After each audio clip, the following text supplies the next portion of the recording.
Assalamualaikum warahmatullahi wabarakatuh. Saya Rizka Hasanah, peserta Latsar Puslatbang KDOD Angkatan 23 dengan Coach Ibu Ika Retnaningrum dan mentor Bapak Dr. Yohanes Edi Gunawan mempersembahkan laporan aktualisasi yang berjudul Optimalisasi Kegiatan Pembelajaran melalui penyusunan modul pada mata kuliah genetika di Prodi Biologi FMIPA Universitas Palangkaraya.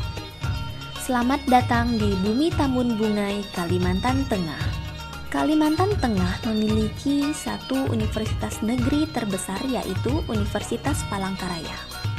Universitas Palangkaraya berdiri sejak 10 November 1963. Universitas Palangkaraya terletak di tengah kota Palangkaraya.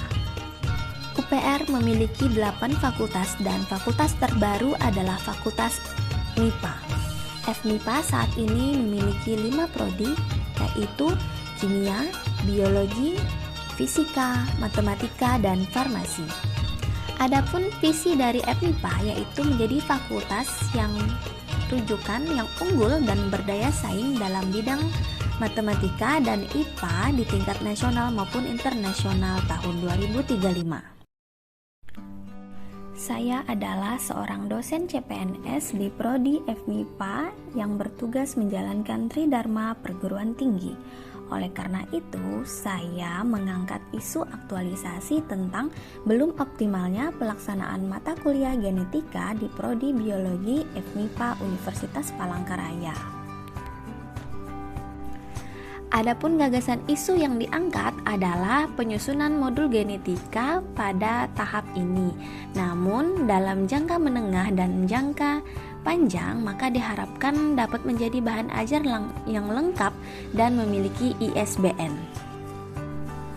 Mari kita simak kegiatan dalam aktualisasi saya. Yang pertama adalah menyusun draft RPS mata kuliah genetika sebagai panduan penyusunan modul mata kuliah genetika. Tahapan pertama yang saya lakukan adalah melakukan konsultasi kepada mentor mengenai RPS genetika, yaitu Bapak Dr. Yohanes Edi Gunawan.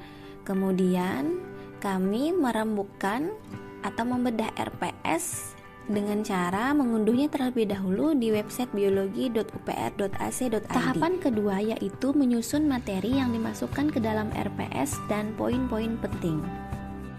Di sini penulis mengumpulkan e-book berbahasa Inggris dan buku-buku berbahasa Indonesia sebagai referensi. Tahapan ketiga yaitu mengevaluasi dan menganalisis RPS dengan melihat capaian kompetensi pembelajaran. Internalisasi dengan nilai ASN adalah menerapkan sikap harmonis, yaitu menghargai dengan baik pendapat tim pengampu pada saat melakukan evaluasi. Tahapan selanjutnya yaitu mendiskusikan draft RPS dengan mentor dan tim dosen pengampu.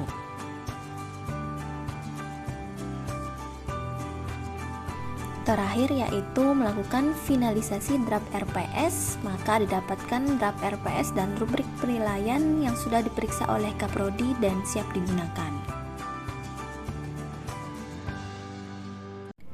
Kegiatan kedua yaitu menyusun draft modul genetika.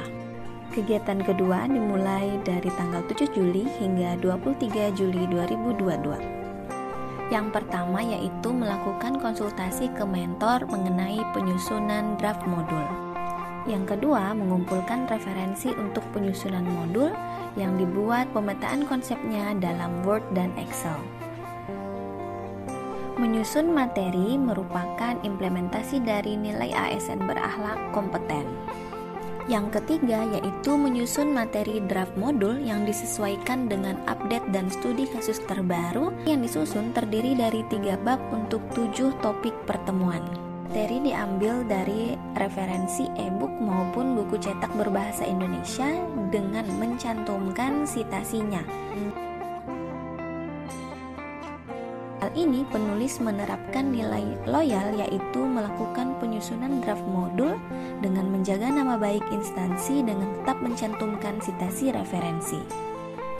Kemudian, pemilihan gambar dan video pembelajaran yang bertujuan untuk mendukung dalam penguatan materi. Tahapan ini merupakan bagian dari implementasi nilai berorientasi pelayanan.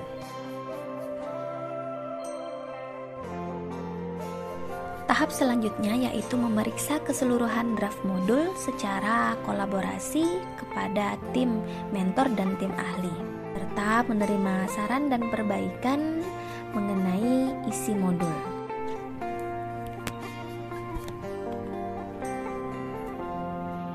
Kemudian terbentuk draft modul yang telah mendapatkan persetujuan dari tim pengampu dan dikerjakan tepat waktu.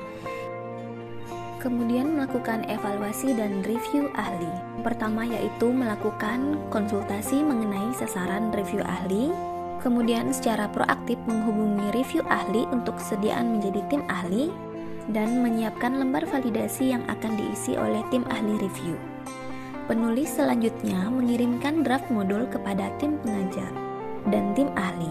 Kemudian reviewer akan memvalidasi berdasarkan lembar validasi yang disediakan oleh penulis, dan penulis memperbaiki draft modul sesuai saran dan komentar dari masing-masing reviewer, sehingga terbentuk draft modul hasil validasi dan siap diserahkan kepada tim pengajar mata kuliah genetika. Kegiatan terakhir yaitu simulasi penggunaan terbatas draft modul genetika. Dimulai dari melakukan konsultasi dengan mentor tentang pelaksanaan simulasi. Simulasi dilakukan bersamaan dengan sosialisasi, aktualisasi dari CPNS lainnya. Simulasi dilakukan secara tatap muka atau luring di Aula FMIPA UPR. Kemudian penulis menyiapkan angket respon kepada mahasiswa, tujuan untuk menilai kelayakan dari modul tersebut dan meminta kesediaan mahasiswa untuk mengisinya. Penulis akan memeriksa dan menyimpan data hasil angket respon mahasiswa dan memperbaiki draft modul sesuai saran dari mahasiswa. Kemudian menilai kelayakan draft modul untuk digunakan ke mahasiswa. Outputnya terlaksananya simulasi dan hasil evaluasi draft modul yang sangat baik. Berikut kebermanfaatan dari masing-masing kegiatan yang dilakukan selama masa aktualisasi. Kemudian kendalanya utamanya adalah waktu pengerjaan modul yang tidak mudah dan memerlukan waktu yang agak lama. Sekian kegiatannya, mari kita simak testimoni tentang modul dan perangkat pembelajaran mata kuliah genetika.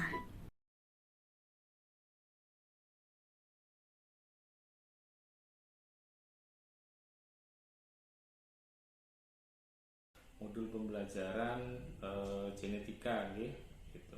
Iya. Ya, saya di program studi merasa bersyukur ya, karena satu, artinya kelengkapan atau perangkat praktikum atau perangkat pembelajaran dari mata kuliah genetika itu sekarang terpenuhi dengan dilakukannya oleh Mbak Bu Rizka ya. Jadi ada RPS-nya, ada modulnya meskipun dalam bentuk draft, tetapi sudah divalidasi.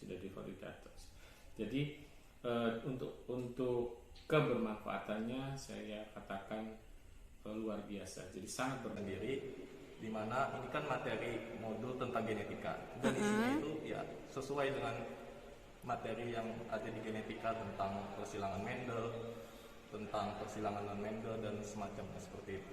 Oh iya, baik, terima kasih Fauzan. Sangat mudah dipahami, sangat mudah dimengerti, dan dalam hal seperti kosakata yang sebelumnya belum diketahui kan, tapi dalam modul tersebut dapat terlihat jelas bahwa sudah dijelaskan dari kata-kata yang belum pernah saya ketahui, dari istilah-istilah seperti bahasa Latin atau semacamnya.